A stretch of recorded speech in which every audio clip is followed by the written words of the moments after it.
So the big question is, why are we here? How did this whole project come about? The truth is, a lot of things had to happen. A lot of stars had to be in line for us to get here. One of the major components is that we had to have the money. And fortunately, golf across the United States has been doing very well for the last 4 or 5 years. And we're in a place right now where we can financially support this type of project. The project cost about $8.5 million, plus we're gonna spend about another $1.5 million of reserves to make this project happen. My name's Doug Schrader. I'm the Director of Golf Services for the Kansas City, Missouri Parks and Recreation Department. One thing we're very proud of at Golf Services is that the golf courses operate solely on the fees that they generate. We don't take sales tax dollars. We don't take other fees from the general fund from the city. We support ourselves 100% with the fees we charge. And that means this golf course is paid with the fees that are generated from the golf course. In the beginning, we were just going to do the bunkers. I put out an advertisement to redo the bunkers here and at Shoal Creek because they both were showing wear and tear. We also asked in that advertisement to have the architect that was awarded the project come up with a dream, a concept plan for this golf course if we ever had the money. Well, in the process of coming through with this master plan, it became more and more evident that fixing the bunkers alone would not solve a lot of the issues we were having, especially with maintenance. The cart paths were crumbling. The greens have been infested with Poa annua, which is a native grass, but not conducive to this area as far as being mowed that closely. The bunkers were deteriorated beyond repair. The irrigation system was antiquated and did not serve the golf course. And on top of that, the water supply, which is city water we use, didn't provide ample pressure to actually irrigate the golf course as it needed to be. So when you add all this together, we knew that spending a little bit of money on the bunkers would be lost in the grand scheme of things. And as I said before, the money was right. The play was up, we had more reserves, and I got together with our budget office and we decided that we'd go ahead and move forward with this project.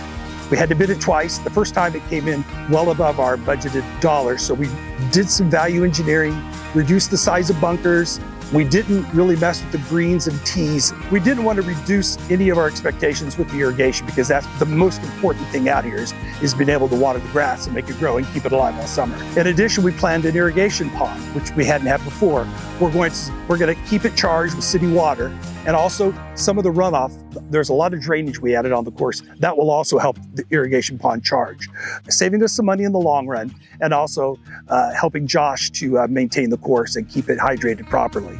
So once we decided to move forward with this project, we went ahead and got our CE Golf design under contract, and we moved forward with the plan. And this plan is based on an abundance of historical documents that we have. The Parks Department has tons of photos of the golf course from 1934. City Hall and some guys down there had aerial photos of this property from 1940 and 1947, and I think maybe 1970.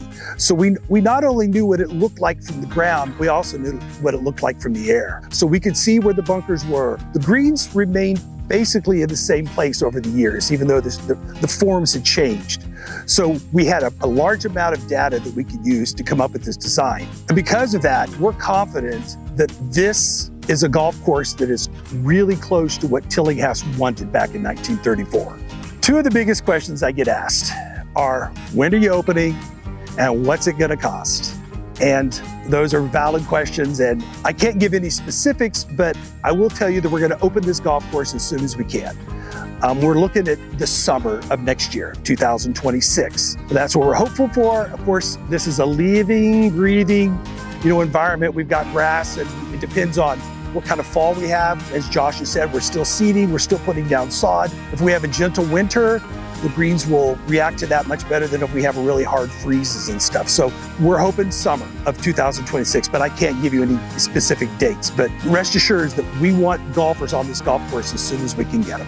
And the second question is, how much is it gonna cost? I can say with certainty that the fees will increase. We're gonna keep them reasonable. We don't wanna price anybody out of being able to enjoy this golf course, We'll be making those decisions later this fall, and they'll go through the park board process and they'll be approved. So you will be paying more to play the golf course, but we're going to do everything we can to keep those at a reasonable level. One other thing that I think is important to mention is that even though we've got a great contractor out here doing a lot of work, we also made the decision to keep on a full staff in our maintenance crew. And they have assisted and also completed several smaller projects like fairway lines and taking care of trees and a multitude of things. They built a new pole barn to store our extra equipment in. So the crew here, led by Josh and Marshall, have above and beyond what we expected. As a result of all that work, the golf course is going to be way better than even was planned. So with that, I hope you enjoyed the video and look forward for more videos posted in the future.